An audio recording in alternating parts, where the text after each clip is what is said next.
भाग 7। मैं भयभीत हूँ, दुखी हूँ, शर्मिंदा। यह मेरी आत्मा के लिए सुखद है। होरेशियो स्पेफोर्ड द्वारा 1876 में प्रकाशित। जब शांति नदी की तरह मेरे रास्ते में आती है, जब दुख समुद्री लहरों की तरह लुढ़कते हैं, मेरा जो कुछ भी हो, तूने ही मुझे कहना सिखाया है, यह अच्छा है, यह मेरी आत्मा के साथ अच्छा है। बच्चे, ये ठीक है, यह अच्छा है, मेरी आत्मा के साथ, मेरी आत्मा के साथ, यह अच्छा है, यह मेरी आत्मा के साथ अच्छा है।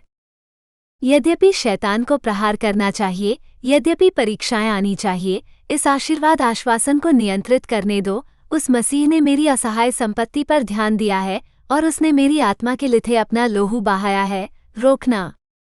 मेरा पाप, ओह इस गौरवशाली विचार का आनंद, मेरा पाप आंशिक रूप से नहीं बल्कि संपूर्ण उसके क्रूस पर कीलों से ठोंक दिया गया है और मैं इसे और सहन नहीं करूंगा। प्रभु की स्तुति करो, प्रभु की स्तुति करो, हे मेरे प्राण। रोकना। मेरे लिए चाहे वो मसीह हो, चाहे वो मसीह हो, इसलिए जीवित रहना है। यदि जॉर्डन मेरे ऊपर लुढ़केगा, मुझे कोई पीड़ा न होगी, क्योंकि जीवन की भांति मृत्यु में भी आप मेरी आत्मा तक अपनी शांति फुसफुसा कर सुनाएंगे। रोकना।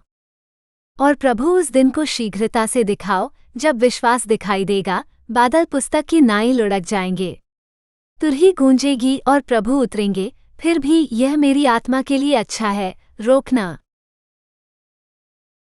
अध्याय 35। डर पर काबू पाना। मैं केवल कल्पना कर सकता हूँ कि आप इस समय किस स्तर के डर का अनुभव कर रहे होंगे। मैं जानता हूं कि जिन लोगों की आप परवाह करते हैं वे गायब हो गए हैं क्योंकि उन्हें स्वर्गारोहित कर लिया गया है। मैं ये भी जानता हूं कि जिन लोगों की आप परवाह करते हैं वे स्वर्गारोहण के समय हुई घटनाओं के परिणामस्वरूप मर गए। वाहन दुर्घटनाएं, विमान दुर्घटनाएं, दंगे और लूटपाट जैसी घटनाएं। मुझे यकीन है कि आप भविष्य को लेकर भयभीत हैं कि आप पैसे कैसे कमाएंगे, आप क्या खाएंगे, आप कहाँ रहेंगे, और यहाँ तक कि क्या आप इसके माध्यम से जीवित रहेंगे। आपके लिए ये जानना महत्वपूर्ण बात यह है कि ईश्वर वो सब कुछ जानता है जिससे आप गुजर रहे हैं। हमेशा याद रखें कि वो आपसे प्यार करता है। हे परमेश्वर, तेरी करुणा कितनी अनमोल है। मनुष्य तेरे पंखों के तले शरण लेते हैं। भजन संहिता 36:7। जो प्रेम नहीं रखता वो परमेश्वर को नहीं जानता, क्योंकि परमेश्वर प्रेम है। परमेश्वर का प्रेम हम में इसी से प्रकट हुआ कि परमेश्वर ने अपने एकलौते पुत्र को जगत में भेजा है कि हम उसके द्वारा जीवन पाएं। प्रेम इसमें नहीं कि हमने परमेश्वर से प्रेम किया, पर इसमें है कि उसने हमसे प्रेम किया और अपने पुत्र को हमारे पापों के प्रायश्चित के लिए भेजा। प्रथम यूहन्ना 4:8-10। यदि आपने अपना उद्धार यीशु के कीलों से छिदे हाथों में सौंप दिया है तो आप ईश्वर की संतान हैं। आपके शाश्वत भविष्य की गारंटी है और कोई भी इसे छीन नहीं सकता या इसे नुकसान भी नहीं पहुंचा सकता। यह मत भूलो कि तुम कौन हो। ईश्वर की खोज करो और वह तुम्हारे लिए शरण स्थल होगा। बाइबल हमें बताती है कि एक बार जब हम अपने प्रति परमेश्वर के प्रेम को समझ लेते हैं तो भय पर विजय प्राप्त हो जाती है। आप देखिए, ईश्वर पूर्ण प्रेम है। इन श्लोकों से हम सीखते हैं कि पूर्ण प्रेम में कोई भय नहीं होता। प्यार को परिपूर्ण बना दिया गया है। आपके अंदर रहने वाले भगवान का संदर्भ है। एक बार जब आप यीशु पर विश्वास कर लेते हैं तो भगवान आपके अंदर वास करते हैं। इसी से प्रेम हमारे बीच सिद्ध हुआ कि हमें न्याय के दिन ही आव हो, क्योंकि जैसा वो है वैसे ही संसार में हम भी हैं। प्रेम में भय नहीं होता, वरन सिद्ध प्रेम भय को दूर कर देता है, क्योंकि भय का अर्थ दंड है। जो भय करता है वह प्रेम में सिद्ध नहीं हुआ। प्रथम यूहन्ना 4:17-18। स्वर्ग में तुम्हारे पिता, जो पृथ्वी पर या यहाँ तक कि ब्रह्मांड में किसी भी चीज से महान है, तुम्हें अपने दाहिने हाथ में पकड़े हुए हैं। यीशु ही वो व्यक्ति हैं जिन्होंने हमें ये बताया। संभवतः आपको क्या नुकसान हो सकता है? इन छंदों में यीशु ही बोल रहे हैं। मेरी भेड़ें मेरी आवाज़ सुनती हैं और मैं उन्हें जानता हूँ और वे मेरे पीछे पीछे चलती हैं। मैं उन्हें अनंत जीवन देता हूँ, वे कभी नाश नहीं होंगी और कोई उन्हें मेरे हाथ से छीन नहीं सकता। मेरा पिता जिसने उन्हें मुझे दिया है वो सबसे बड़ा है। कोई भी उन्हें मेरे पिता के हाथ से छीन नहीं सकता। मैं और पिता एक हैं। यूहन्ना 10:27-30। ईश्वर के बारे में आपका जो भी दृष्टिकोण हो वह महान है। वह शैतान सहित किसी भी झूठे देवता से बड़ा है। वो जो आप में है विश्वासियों के अंदर रहने वाले पवित्र आत्मा का संदर्भ है। क्योंकि मैं जानता हूँ कि यहोवा महान है और हमारा प्रभु सब देवताओं से श्रेष्ठ है। भजन संहिता 135:5। हे बालकों, तुम परमेश्वर के हो और तुमने उन पर जय पाई है, क्योंकि जो तुम में है वो उससे जो संसार में है बड़ा है। प्रथम यूहन्ना 4:4। यदि आप पर यीशु की पवित्र आत्मा की मुहर लगी हुई है तो वही आपकी रक्षा कर रहे हैं। संभवतः कौन आपके विरुद्ध आ सकता है? कोई नहीं और कुछ भी नहीं। यदि परमेश्वर हमारी ओर है तो हमारा विरोधी कौन हो सकता है? रोमियो 8:31। आइए दो भावनाओं पर विचार करें जो डर की जड़ हैं। पहला है दर्द। नुकसान के कारण शारीरिक दर्द और भावनात्मक दर्द का अनुभव हुआ।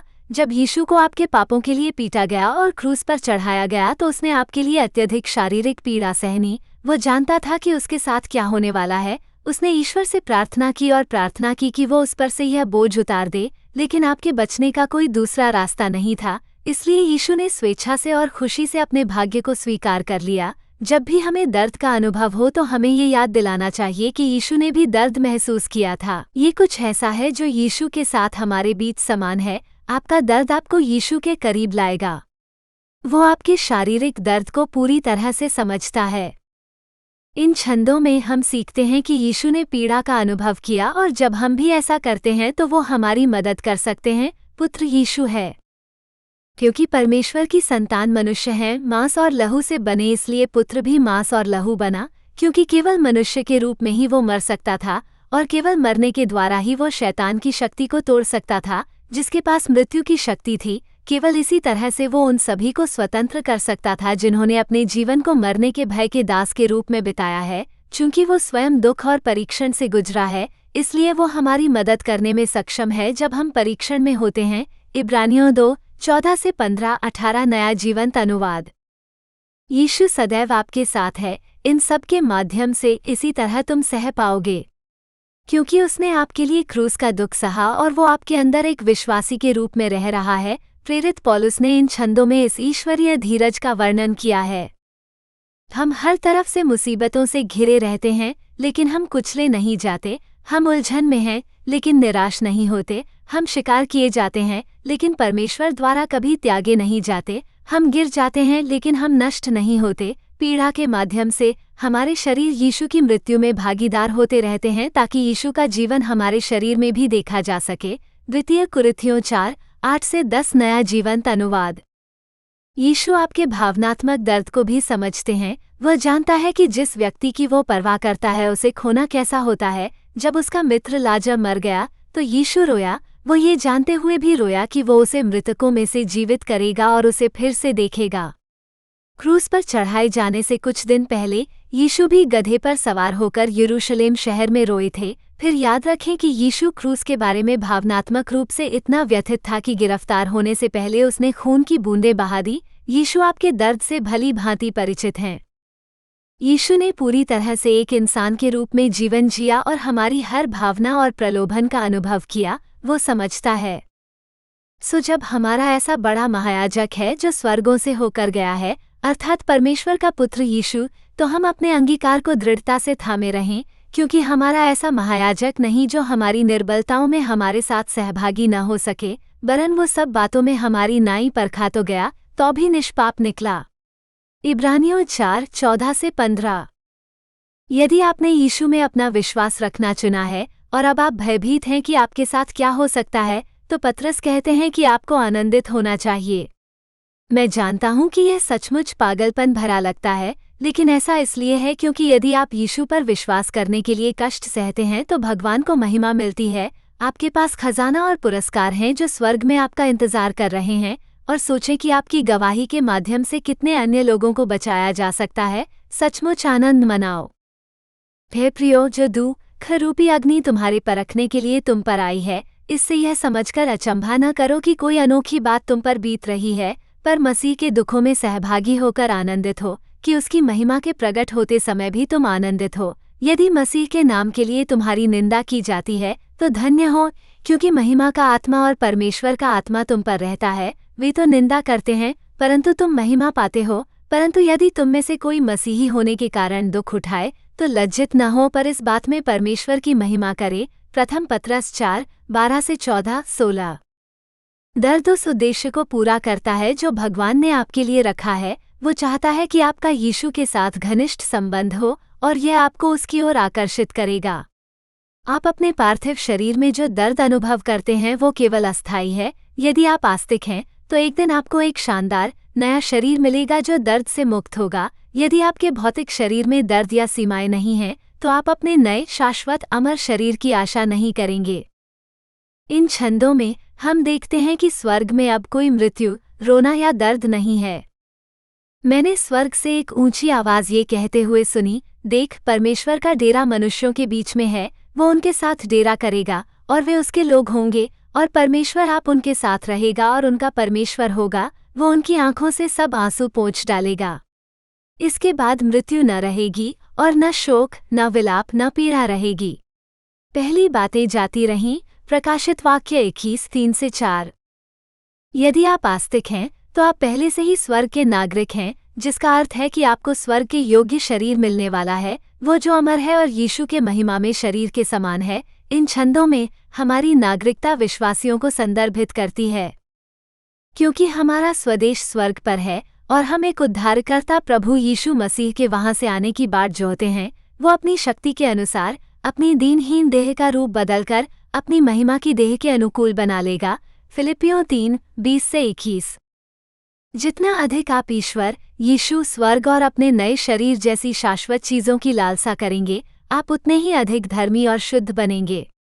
जितना अधिक आप यीशु और उसके प्रेम को अपने आसपास के लोगों तक प्रसारित करेंगे।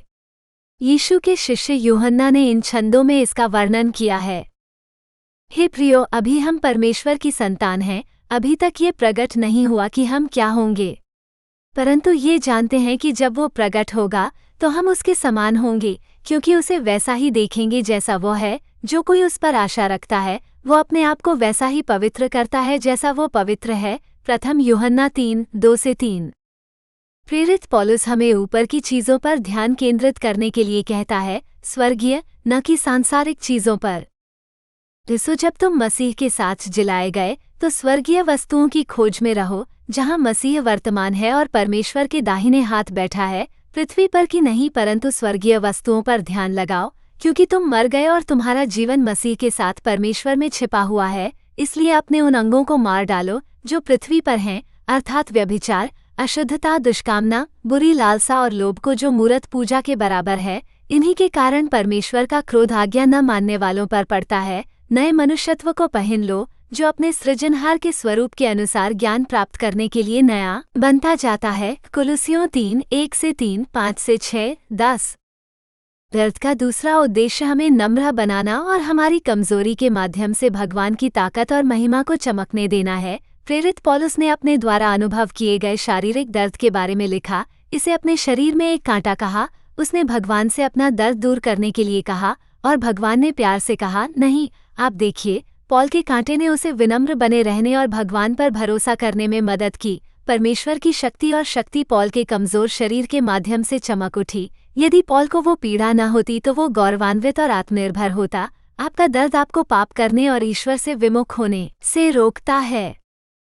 प्रकाशनों की अत्यधिक महानता के कारण कि मैं बहुत अधिक फूल न जाऊं, मेरे शरीर में एक कांटा चुभाया गया, अर्थात शैतान का एक दूत की मुझे पीड़ा दे कि मैं बहुत अधिक फूल न जाऊं। इस बात के विषय में मैंने प्रभु से 3 बार विनती की कि यह मुझसे दूर हो जाए। उसने मुझसे कहा है, मेरा अनुग्रह तेरे लिए बहुत है, क्योंकि मेरी सामर्थ निर्बलता में सिद्ध होती है। इसलिए मैं बड़े आनंद से अपनी निर्बलताओं पर घमंड करूंगा कि मसीह की सामर्थ मुझ पर छाया करती रहे। इसलिए मैं मसीह के कारण निर्बलताओं और चोटों और दरिद्रताओं और सतावों और क्लेशों में प्रसन्न होता हूँ, क्योंकि जब मैं निर्बल होता हूँ तभी बलवंत होता हूँ। द्वितीय कुरिन्थियों 12:7-10। अब आइए दूसरी भावना पर नजर डालें, जो भय, मृत्यु की जड़ है। यदि आपका अभी तक यीशु के साथ कोई रिश्ता नहीं है तो मृत्यु से केवल डरना ही बाकी है। यदि आपने यीशु से प्रार्थना की है क्योंकि आप मानते हैं कि वो आपके पापों के लिए मर गया और आपने क्षमा मांगी है, तो आपको डरने की कोई बात नहीं है। आपके लिए मृत्यु सदैव सुखी रहने का एक द्वार मात्र है। मरने के तुरंत बाद क्या आप जानते हैं कि क्या होता है? बाइबल हमें बताती है कि हम स्वर्ग में होंगे, जो स्वर्ग है, यहीं पर यीशु रहते हैं। मुझे यकीन है कि जब वो आपको देखेगा तो सबसे पहले वो आपको गले लगाएगा। इसमें डरने की क्या बात है? यहाँ क्रूस पर चढ़े अपराधी को यीशु द्वारा स्वर्ग का वादा दिया गया है जब उसने यीशु में अपना विश्वास रखा था। जो अपराधी फांसी पर लटकाए गए थे, उनमें से एक ने उनका अपमान करते हुए कहा, यदि तू मसीह है तो अपने आप को और हमें बचा। परंतु दूसरे ने उत्तर दिया और उसे डांटकर कहा, क्या तू परमेश्वर से भी नहीं डरता, जबकि तू भी उसी दंड के योग्य है? और हम तो न्याय के अनुसार दंड पाते हैं, क्योंकि हम अपने कामों का ठीक फल पाते हैं, पर इसने कोई अनुचित काम नहीं किया। उसने यीशु से कहा, हे प्रभु, जब तू अपने राज्य में आए तो मुझे स्मरण करना। यीशु ने उससे कहा, मैं तुझसे सच कहता हूँ कि आज ही तू मेरे साथ परादीस में होगा। लूका 23:39-43। मृत्यु से डरने की कोई बात नहीं है, क्योंकि यीशु के साथ रहना कहीं बेहतर है। पॉल इन छंदों में इस सच्चाई को साझा करता है। हमारे तंबू का पार्थिव घर आपके शरीर का संदर्भ है, क्योंकि हम जानते हैं कि जब हमारा पृथ्वी पर का डेरा वाला घर गिराया जाएगा तो हमें परमेश्वर की ओर से स्वर्ग पर एक ऐसा भवन मिलेगा जो हाथों से बना हुआ नहीं परंतु चिरस्थायी घर है। क्योंकि हम जो इस डेरे में हैं, बोझ से दबे हुए कराते हैं। यह नहीं कि हम उतारना चाहते हैं, परंतु ये कि पहनना चाहते हैं कि जो मरणहार है वह जीवन में डूब जाए। मैं कहता हूँ कि हम हियाव बांधकर देह से अलग होकर प्रभु के साथ रहना अधिक चाहते हैं। 2 कुरिन्थियों 5:1-4-8। मरने से मत डरो। जब यीशु मरे तो उन्होंने आपको उस भय से मुक्त कर दिया। ऐसा इसलिए है क्योंकि आप आश्वस्त हो सकते हैं कि मरने के बाद आप कहाँ जा रहे हैं। यदि आपने यीशु में अपना विश्वास रखा है तो आप उसके साथ स्वर्ग में होंगे। इन छंदों में हम सीखते हैं कि यीशु पुत्र ने मृत्यु की शक्ति को तोड़ दिया।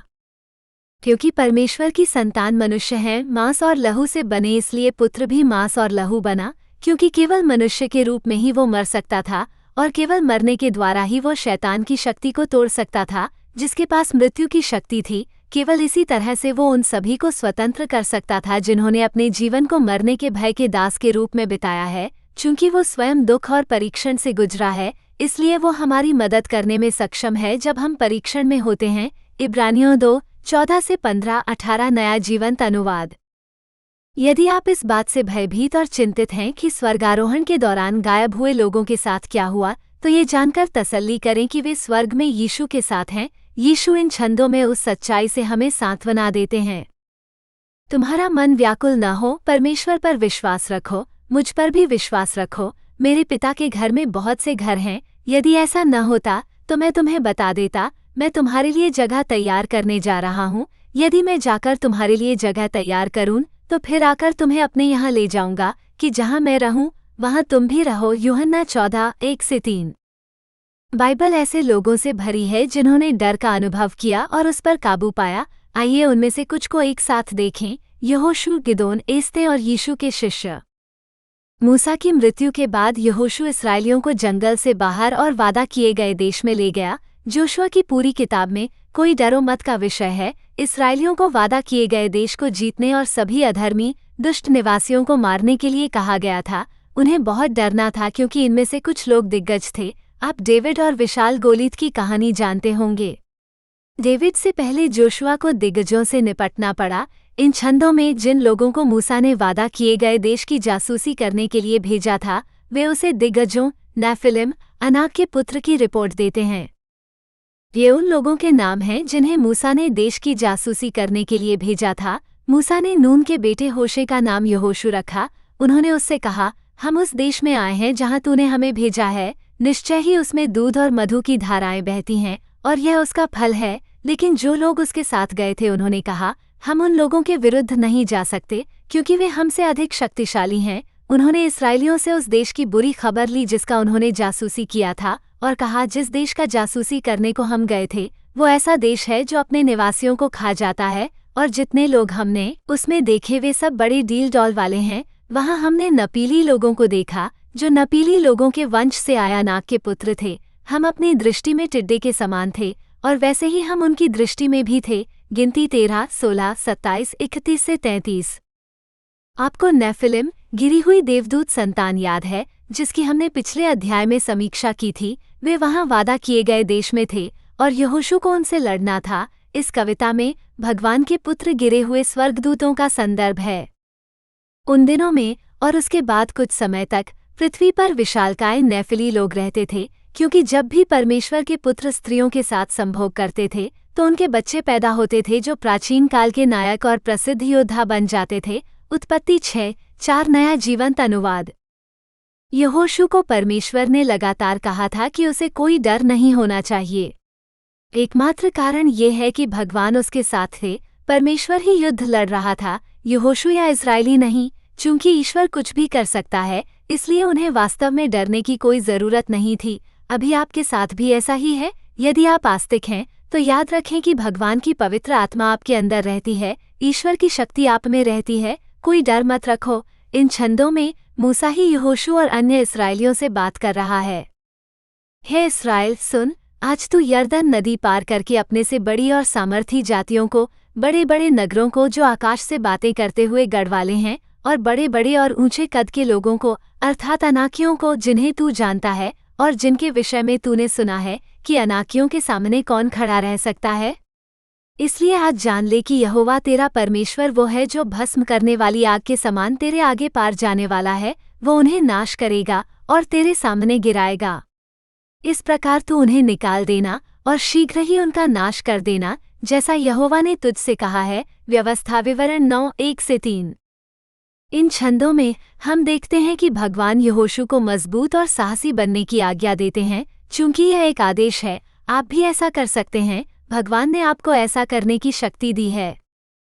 यहोवा के दास मूसा की मृत्यु के बाद यहोवा ने मूसा के दास यहोशू से, जो नून का पुत्र था, बात की। मेरा दास मूसा मर गया है, इसलिए अब उठ, तू इस सारी प्रजा समेत यरदन पार जाकर उस देश में जा जिसे मैं उनको अर्थात इस्राएलियों को देता हूँ। तेरे जीवन भर कोई तेरे सामने खड़ा न रह सकेगा। जैसे मैं मूसा के संग रहा, वैसे ही तेरे संग भी रहूंगा। मैं तुझे धोखा न दूंगा और न तुझे छोड़ूंगा। क्या मैंने तुझे आज्ञा नहीं दी? याव बांध और दृढ़ हो जा, डरना और इधर उधर मत ताक, क्योंकि जहाँ कहीं तू जाएगा वहाँ तेरा परमेश्वर यहोवा तेरे संग रहेगा। यहोशू 1:1-2, 5-9। आप गिनती 13 से 14 और 26 से 27, व्यवस्था विवरण 1 से 3 और 31 से 34 और यहोशू की पूरी किताब पढ़कर यहोशू के बारे में और कैसे उसने लगातार डर पर काबू पाया, इसके बारे में और अधिक पढ़ सकते हैं। गिदोन जोशुआ की तरह पुराने नियम का एक और नायक है। एक दिन एक स्वर्गदूत गिदोन के पास आया और उससे कहा कि वो एक पराक्रमी व्यक्ति है और वो बहादुरी से देश से झूठे देवताओं और मूर्ति पूजा को हटा देगा। लेकिन गिदोन शक्तिशाली या बहादुर के अलावा कुछ भी नहीं था। जब स्वर्गदूत उसके पास आया तो गिदोन छिप रहा था। तो देवदूत ने ये क्यों कहा कि वो बहादुर था जबकि वो बहादुर नहीं था? क्योंकि देवदूत जानता था कि गिदोन सचमुच बहादुर था। गिदोन को अभी तक ये पता नहीं था। देवदूत जानता था क्योंकि गिदोन के पास परमेश्वर की शक्ति थी। जैसे गिदोन के पास एक दूत था जो उसे बता रहा था कि वो वास्तव में बहादुर है, वैसे ही आप भी ऐसा करते हैं। यदि आपने यीशु को अपना उद्धारकर्ता स्वीकार कर लिया है, तो मैं आपका दूत हूँ जो आपको बता रहा हूँ कि आप एक शक्तिशाली योद्धा हैं। याद रखें कि आपका पिता कौन है, सर्वशक्तिमान ईश्वर। याद रखें कि यीशु कौन है, परमेश्वर की सेना का सेनापति। अनुमान लगाओ कि भगवान की सेना में कौन है? आस्तिक हैं। गिदोन की तरह आप वास्तव में परमेश्वर के एक शक्तिशाली पुरुष या महिला हैं। यहोवा का दूत आकर उस बांज वृक्ष के तले बैठ गया जो ओप्रा में था, और वो अबीएजेरी योआश का था। उसका पुत्र गिदोन मिद्यानियों से छिपाने के लिए दाखमधु के कुंड में गेहूं पीस रहा था। यहोवा के दूत ने उसे दर्शन देकर कहा, हे वीर पुरुष, यहोवा तेरे संग है। गिदोन ने उससे कहा, हे मेरे प्रभु, यदि यहोवा हमारे संग है तो ये सब हम पर क्यों बीता?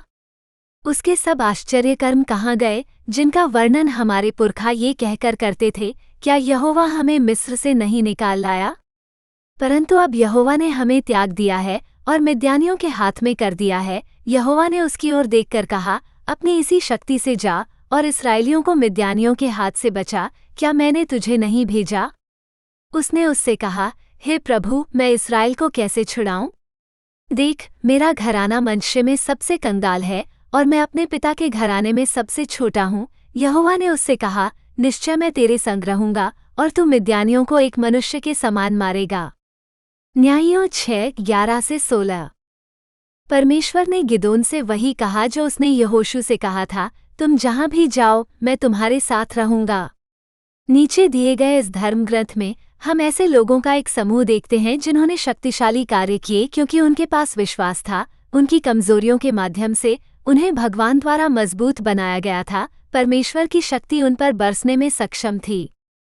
और क्या कहूँ, क्योंकि समय नहीं रहा कि मैं गिदोन, बाराक, शिमशोन, यिप्तह, दाऊद, शमूएल और उन भविष्यद्वक्ताओं की चर्चा करूं जिन्होंने विश्वास ही से राज्य जीते, धर्म के काम किए, प्रतिज्ञाएं प्राप्त की, सिन्हों के मुंह बंद किए, आग की शक्ति को बुझाया, तलवार की धार से बचे, निर्बलता से बलवंत हुए, युद्ध में वीर हुए और विदेशी सेनाओं को भगा दिया।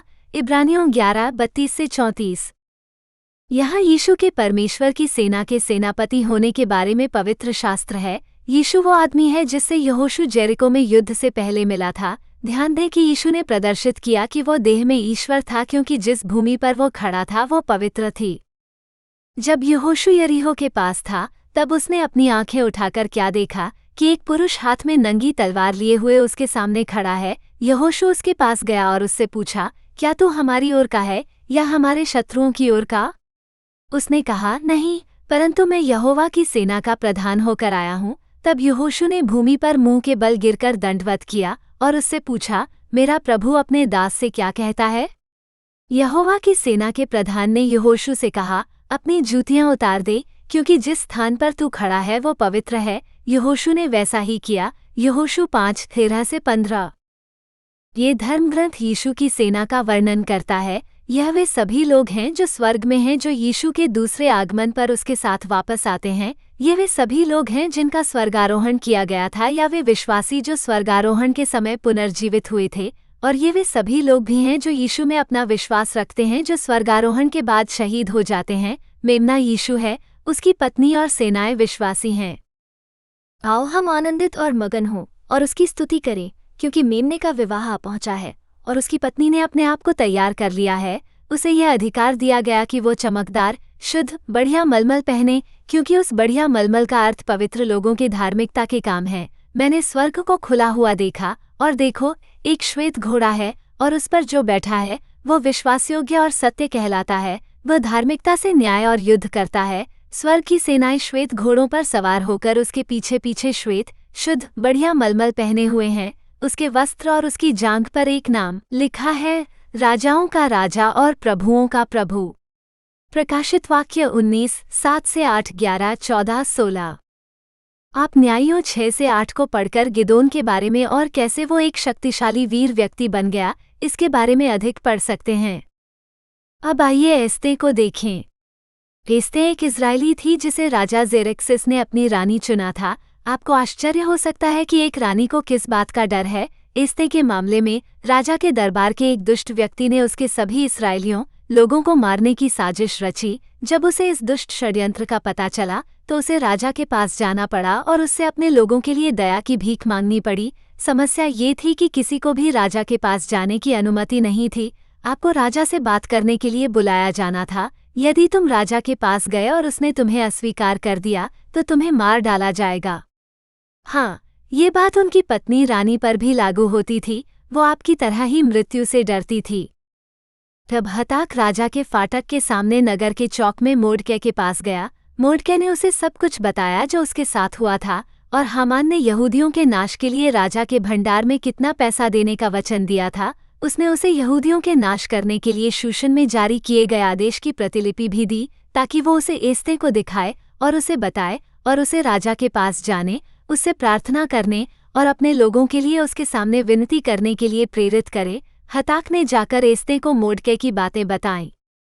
तब एस्ते ने हताक से बात की और उसे मोर्डकै के लिए एक संदेश दिया। राजा के सब कर्मचारी और राजा के प्रांतों के लोग जानते हैं कि चाहे पुरुष हो या स्त्री, जो कोई बिना बुलाए भीतरी आंगन में राजा के पास जाए, उसके लिए एक ही नियम है कि वो मार डाला जाए, परंतु वो जिसे राजा सोने का राजदंड बढ़ाए वो जीवित बचेगा। इन 30 दिनों में मुझे राजा के पास आने के लिए नहीं बुलाया गया है। एस्ते 4:6-11। एस्ते को अपने डर पर काबू पाना था और अपने लोगों के लिए अपनी जान जोखिम में डालनी थी। ईश्वर में आस्था के कारण वो इससे उबरने में सफल रही। उनका मानना था कि भगवान ने उन्हें ऐसे समय के लिए अपने लोगों को बचाने में मदद करने के लिए, भगवान के लोगों को बचाने में मदद करने के लिए रानी के पद पर रखा था। उन्होंने एस्ते की बातें मोर्डकै को बताईं।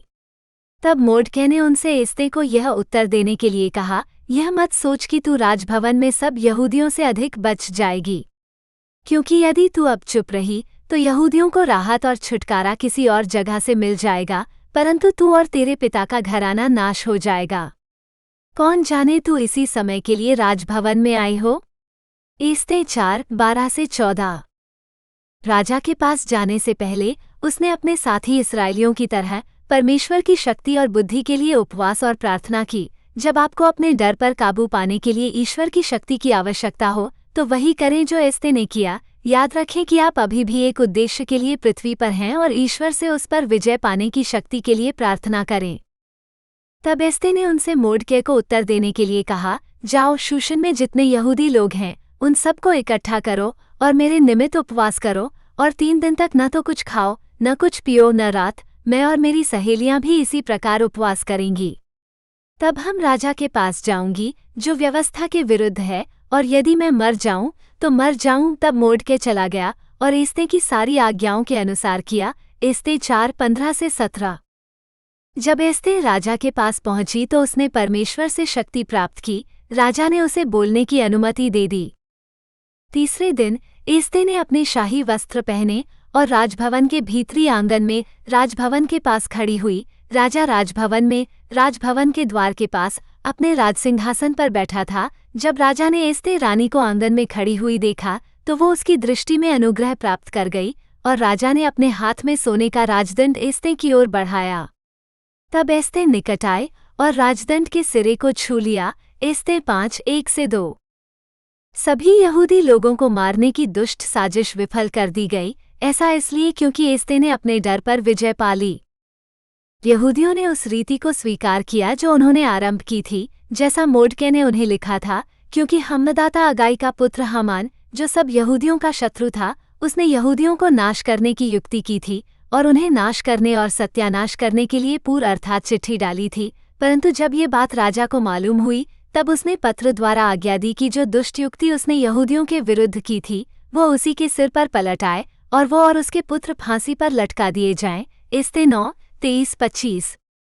एस्ते की तरह भगवान ने हम में से प्रत्येक को एक उद्देश्य के लिए बनाया है। आप किसी कारण से पीछे रह गए, आपके पास अभी भी समय है कि आप यीशु को जानें और उस पर अपना विश्वास रखें। यदि आप आस्तिक बन गए हैं तो आपके पास अभी भी किसी ऐसे व्यक्ति के साथ खुशखबरी साझा करने का समय है जिसकी आप परवाह करते हैं। प्रेरित पौलुस हमें इन छंदों में बताता है कि हम पूर्वनियत हैं, उसी में हम भी उसी की मनसा से, जो अपनी इच्छा के मत के अनुसार सब कुछ करता है, पहले से ठहराए जाकर मीरास बने, ताकि हम जिन्होंने पहले से मसीह पर विश्वास किया है उसकी महिमा की स्तुति के कारण हो। इफिसियों 1:11-12 नया राजा याकूब संस्करण।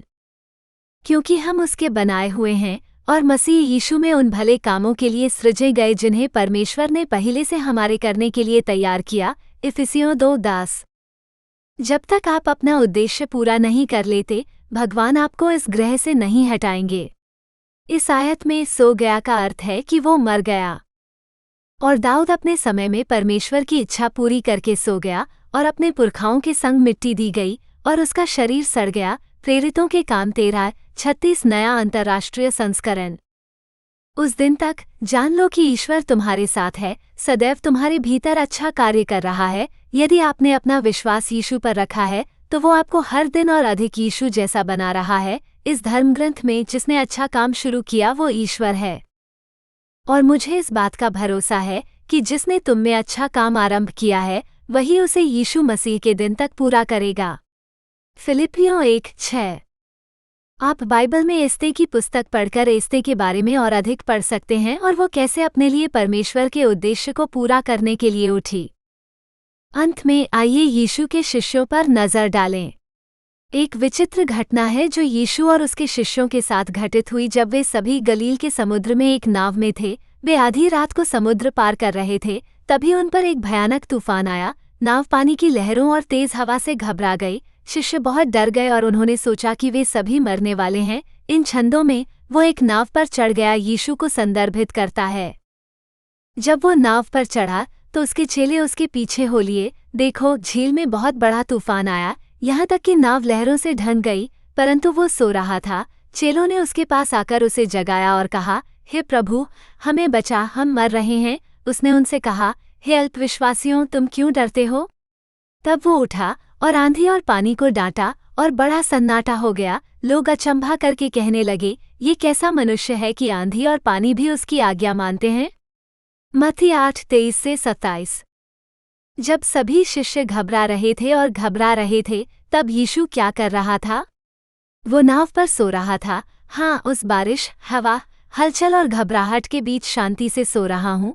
ये दिलचस्प है कि यीशु इसके माध्यम से सोने में सक्षम थे। इससे भी अधिक उत्सुकता की बात यह है कि जब यीशु ने अपने शिष्यों को जगाया तो उन्होंने उनसे क्या कहा? उसने पूछा कि वे क्यों डरे हुए हैं और फिर उन्हें कम विश्वास रखने के लिए डांटा। तब यीशु ने आंधी को डांटा और वो चला गया। यीशु ने उनसे क्यों पूछा कि वे क्यों डरे हुए थे? मुझे लगता है कि यह सचमुच स्पष्ट रहा होगा। यीशु ने इसलिए पूछा क्योंकि उसने वही नहीं देखा जो उसके शिष्यों ने देखा था। आप देखिए, शिष्य केवल अपने अस्थायी भौतिक शरीर और परिस्थिति को देख रहे थे। यीशु शाश्वत, स्वर्गीय परिप्रेक्ष्य को देख रहे थे जहाँ कोई भी चीज़ उन्हें डरा नहीं सकती थी। जब डर आप पर हावी हो जाए तो परिप्रेक्ष्य महत्वपूर्ण है। स्वर्गीय दृष्टिकोण रखें और याद रखें कि भगवान के बच्चे के लिए डरने की कोई बात नहीं है। इस पद में यीशु एक बार फिर अपने शिष्यों से कहते हैं कि जब वे डरे हुए थे तो उनमें विश्वास कम था। यीशु ने कहा, तुम्हारा विश्वास इतना कम है, तुमने मुझ पर संदेह क्यों किया? मत्ती 14:31 नया जीवंत अनुवाद। हम सीखते हैं कि विश्वास का संबंध विश्वास से है। शिष्यों को यीशु पर संदेह था और इस पद में हम यीशु को आगे समझाते हुए देखते हैं, डर पर विजय पाने के लिए आपको विश्वास करना होगा। परंतु जब यीशु ने यह वचन सुना तो तुरंत आराधनालय के सरदार से कहा, मत डर, केवल विश्वास रख। मरकुस 5:36। यहाँ आस्था का अद्भुत उदाहरण है। एक रोमन सूबेदार यीशु के पास आया क्योंकि उसका नौकर पीड़ा में था और मर रहा था। जब यीशु ने कहा कि वो आकर उसे ठीक करेगा तो सेंचुरियन ने उसे रोका और कहा कि इसकी कोई आवश्यकता नहीं है, बस शब्द कहो। उसे विश्वास था कि यीशु वही करेगा जो वो कहेगा। उसे ठीक करने के लिए यीशु को शारीरिक रूप से वहां नहीं रहना था जहां उसका सेवक था। यीशु को इस बात पर भी आश्चर्य हुआ कि उसमें कितना विश्वास था। डर पर काबू पाने के लिए आपको इसी प्रकार के विश्वास की आवश्यकता है। जब वो कफरनहूम में आया तो एक सूबेदार उसके पास आया और उससे विनती करते हुए कहा, हे प्रभु, मेरा सेवक घर में लकवाग्रस्त पड़ा है और बहुत तड़प रहा है। यीशु ने उससे कहा, मैं आकर उसे चंगा करूंगा। सूबेदार ने उत्तर दिया, हे प्रभु, मैं इस योग्य नहीं कि तू मेरी छत के नीचे आए, केवल वचन कह दे तो मेरा सेवक चंगा हो जाएगा। क्योंकि मैं भी पराधीन मनुष्य हूँ और मेरे हाथ में सिपाही हैं। जब मैं एक से कहता हूँ जा तो वह जाता है और दूसरे से कहता हूँ आ तो वो आता है और अपने सेवक से कहता हूँ ये कर तो वो करता है। ये सुनकर यीशु ने अचंभा किया और अपने पीछे आने वालों से कहा, मैं तुमसे सच सच कहता हूँ कि मैंने इस्राएल में भी ऐसा विश्वास नहीं पाया। यीशु ने सूबेदार से कहा, जा, जैसा तेरा विश्वास है वैसा ही तेरे लिए हो। उसका सेवक उसी घड़ी चंगा हो गया। मत्ती 8:5-10-13। ईश्वर के करीब जाकर अपना विश्वास बढ़ाएं। अपनी बाइबल पढ़ें, प्रार्थना करें और ईश्वर की आराधना करें। आपका विश्वास भय और बुराई के विरुद्ध आपकी सुरक्षा है। और अब जैसे तुमने मसीह यीशु को अपना प्रभु स्वीकार किया है, वैसे ही तुम भी उसके पीछे चलते रहो। अपनी जड़ें उसमें फैलाओ और अपने जीवन को उसके अनुसार बनाओ। तब तुम्हारा विश्वास उस सत्य पर दृढ़ होगा जो तुम्हें सिखाया गया था और तुम धन्यवाद से भर जाओगे। कुलुस्सियों 2:6-7 नया जीवंत अनुवाद। यदि आप अभी तक यीशु के पास नहीं आए हैं तो आज ही आएं। मुक्ति वो है जो आपको शत्रु की पकड़ से दूर रखती है। ये ईश्वर के कवच में आपका हेलमेट भी है। जैसा कि यह शास्त्र वर्णन करता है, यह आपके विचारों को शैतान के झूठ, धोखे और डर की रणनीति से बचाता है। पर जबकि हम दिन के हैं तो सचेत रहें और विश्वास और प्रेम का कवच और उद्धार की आशा का टोप पहन लें। प्रथम थिस्सलुनीकियों 5:8। आप बाइबल में नया नियम पढ़कर यीशु के शिष्यों के बारे में और उनके दृष्टिकोण कैसे बदल गए इसके बारे में अधिक पढ़ सकते हैं। मत्ती, मार्क, लूका और यूहन्ना की सुसमाचार पुस्तकों से प्रारंभ करें। फिर ये देखने के लिए नए नियम को पढ़ना जारी रखें कि कैसे उन्होंने भय पर विजय प्राप्त की और सुसमाचार साझा करके यीशु के नक्शे कदम पर चले। हर कोई डर और दर्द महसूस करता है और जीवन में चुनौतियों और कठिनाइयों का अनुभव करता है। भगवान, स्वर्ग में आपका पिता, वो सब कुछ जानता है जिससे आप गुजर रहे हैं। सबसे बढ़कर याद रखें कि वो आपसे कितना प्यार करता है। याद रखें कि यदि आप आस्तिक हैं तो उसने आपको अपने दाहिने हाथ में पकड़ लिया है। ईश्वर ने आपको भय की भावना नहीं दी है, आपके अंदर की आत्मा शक्ति की आत्मा है। क्योंकि परमेश्वर ने हमें भय की नहीं पर सामर्थ और प्रेम और संयम की आत्मा दी है। 2 तीमुथियुस 1:7। भगवान को बताएं कि आप किससे डरते हैं, आपको किस मदद की जरूरत है, और अपना सारा बोझ उस पर छोड़ दें।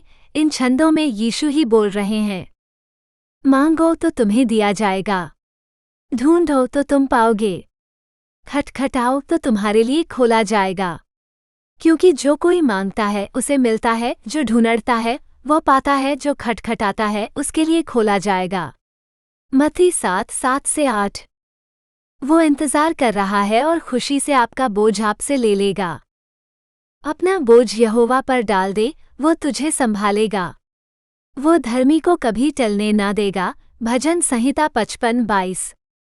अपने पूरे दिल और ताकत से भगवान की तलाश करें और वो आपको वो सब कुछ प्रदान करेगा जिसकी आपको ज़रूरत है। आपको किसी भी चीज़ से डरने या चिंतित होने की ज़रूरत नहीं है। इन छंदों में यीशु अपने शिष्यों से बात कर रहे हैं कि वे उनके लिए कितने मूल्यवान हैं और इस प्रकार उनके पास चिंता करने या भयभीत होने का कोई कारण नहीं है। ऐसा ही वो मनुष्य भी है जो अपने लिए धन बटोरता है, परंतु परमेश्वर की दृष्टि में धनी नहीं। उसने अपने शिष्यों से कहा, इसलिए मैं तुमसे कहता हूँ, अपने जीवन की चिंता मत करो कि हम क्या खाएंगे, और न ही अपने शरीर की कि हम क्या पहनेंगे। कौवों पर ध्यान दो, वे न बोते हैं न काटते हैं, उनके पास न गोदाम है न खलिहान, और परमेश्वर उन्हें खिलाता है। तुम पक्षियों से कितने अधिक मूल्यवान हो। तुम में से कौन है जो चिंता करके अपनी ऊंचाई में एक हाथ भी बढ़ा सकता है? यदि तुम सबसे छोटा काम भी नहीं कर सकते तो बाकी चीजों के लिए क्यों चिंता करते हो? सोसन के फूलों पर ध्यान दो कि वे कैसे बढ़ते हैं। वे न तो मेहनत करते हैं न काटते हैं, फिर भी मैं तुमसे कहता हूँ, सुलेमान भी अपने सारे वैभव में उनमें से किसी एक के समान वस्त्र नहीं पहना था। परंतु यदि परमेश्वर मैदान की घास को, जो आज है और कल भट्टी में झोंकी जाएगी, ऐसा वस्त्र पहनाता है, तो हे अल्पविश्वासियों, वो तुम्हें क्यों न पहनाएगा? क्योंकि संसार की जातियां इन सब वस्तुओं की खोज में रहती हैं, परंतु तुम्हारा पिता जानता है कि तुम्हें ये वस्तुएं चाहिए। परंतु परमेश्वर के राज्य की खोज में रहो तो ये सब वस्तुएं तुम्हें मिल जाएंगी। हे छोटे झुंड, मत डर, क्योंकि तुम्हारे पिता को ये भाया है कि तुम्हें राज्य दे। लूका 12:21-22, 24-28, 30-32। जब आप ईश्वर पर भरोसा करते हैं और उसके साथ अपना बोझ साझा करते हैं तो बदले में आपको वास्तव में कुछ अद्भुत मिलेगा, ईश्वर की शांति। मैंने इसे प्रत्यक्ष रूप से अनुभव किया है और यह वास्तव में समझ से परे है। यीशु इस श्लोक में अपने द्वारा दी जाने वाली शांति का वर्णन करते हैं। मैं तुम्हें अपनी शांति दिए जाता हूँ, मैं तुम्हें अपनी शांति देता हूँ, जैसे संसार देता है वैसे नहीं देता। तुम्हारा मन व्याकुल न हो और न डरे। यूहन्ना 14:27। प्रेरित पौलुस उस सत्य को समझाता है और आगे बताता है कि परमेश्वर की शांति हमारे दिलों और विचारों की रक्षा करती है। ईश्वर की शांति आपकी चिंताओं और भय को शांत करे। किसी भी बात की चिंता मत करो, परंतु हर एक बात में तुम्हारे निवेदन, प्रार्थना और विनती के द्वारा धन्यवाद के साथ परमेश्वर के सम्मुख उपस्थित किए जाएं। तब परमेश्वर की शांति, जो समझ से बिल्कुल परे है, तुम्हारे हृदय और विचारों को मसीह यीशु में सुरक्षित रखेगी। फिलिप्पियों 4:6-7।